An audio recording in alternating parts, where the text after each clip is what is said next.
Welcome back to The Price of Business. I am your host, Kevin Price, talking about you and your business. I often have my friends on from the Heritage Foundation, one of the country's premier think tanks, heritage.org. You can learn more about them. Steve Groves, he's our guest, and he is a research fellow at Heritage. And we're going to talk about, once again, some members of Congress trying to submit the United States to an international body called the UN, submit its authority to this international body. And back in the old days, only crazy groups like the John Birch Society used to talk about this because it seems so far-fetched. But in these years, it's now becoming more and more reality. It's not something that people are just exaggerating and with paranoia.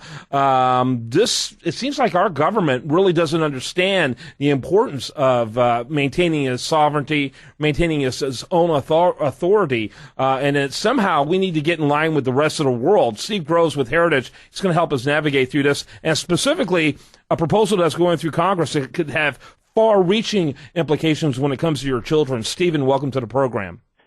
Thanks a lot for having me on. Yeah, you bet. I got to tell you, I worked up there in D.C. Back in the 80s. I've been involved in politics even before then. And during that entire time, when we talked about the UN this, UN that, it was always with a chuckle because, no one really took the idea of submitting authority to the UN very seriously. But now things have seemed to be changing. Talk a little bit about that.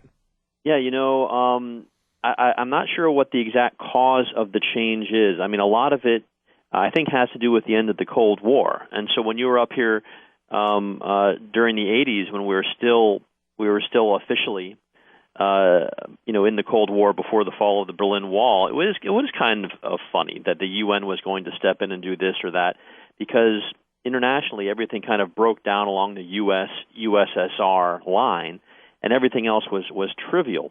Now, with that entire international construct out of the way, the project of international progressivism, doesn't have that hurdle to get over anymore. So they've become all of their plans and all of their wishes for shaping the international system are coming more and more into fruition because the geopolitical global situation permits it.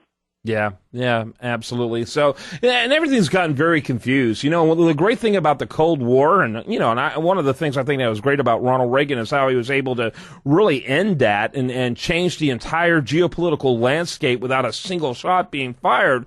I think that's phenomenal. But one thing about it, things were pretty black and white and clear as far as geopolitics. Not so much anymore. No. My good friend John Fonte from the Hudson Institution wrote a great book called Sovereignty or Submission, where he really tracks this change and this vacuum that happened after the fall of the Berlin Wall. And don't get us wrong, neither of us, I think, are fans of having the Cold War continue. But at least then, I think you knew where everyone stood, and there wasn't this vacuum to allow this progressivism to creep in and create an international criminal court and to import all these international human rights norms to interpret our Constitution. These are things that were laughable when you were here in D.C. during the 80s and yet have become more and more common in recent years. So what specifically are you focusing on today? What is your concern? Well, the concern du jour is a relatively new United Nations treaty regarding disability rights, and like many progressive things, it sounds on the surface like a harmless idea or even a good idea. Hey, let's have a treaty that helps people with disabilities. But of course, there's always an agenda beyond what the title of the treaty is.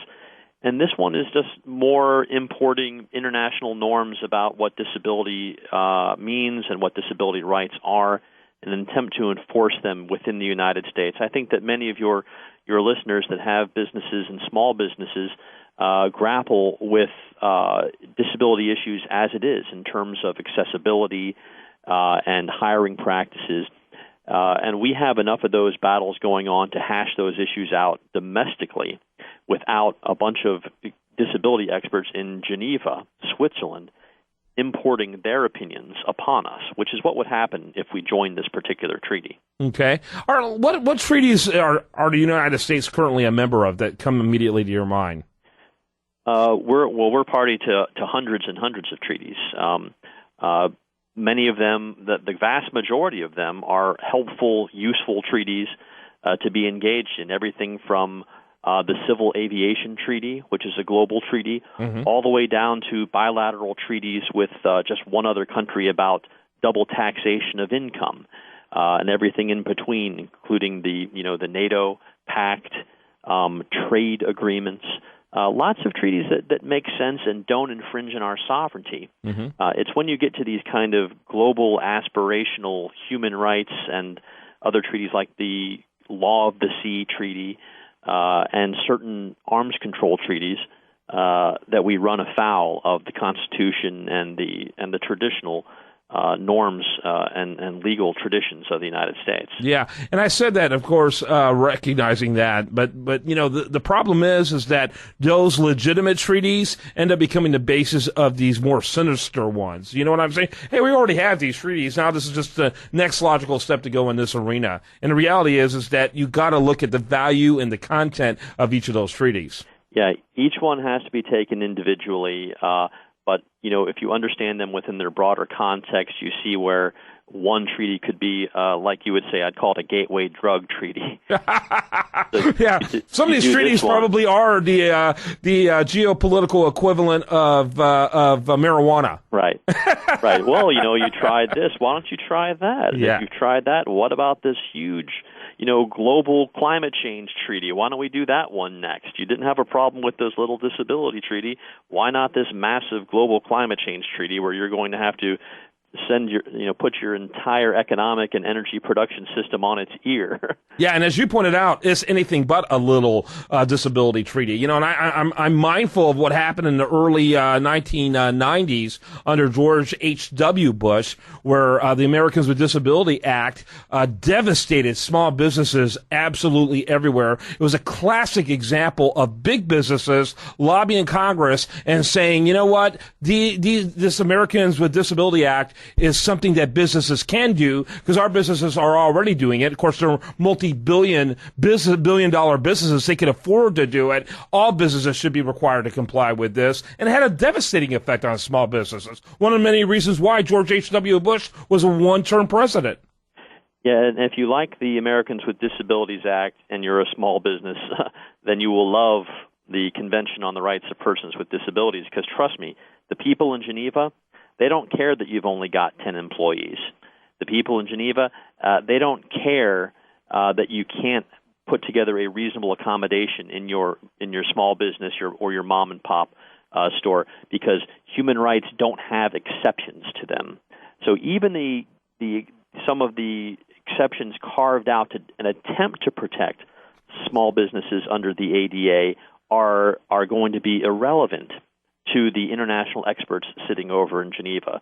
So small businesses really should keep an eye on the Senate right now because we suspect that they're going to try to move this treaty in the near future. So it sounds like people should be contacting their senator and expressing their opinion. They should be trying to find out where their senator is on this position because, first of all, every Democrat is lined up to vote for it. This treaty got voted on in the December lame duck session and was defeated. But every Democrat senator lined up in favor of it, and a handful of Republicans joined with the Democrats.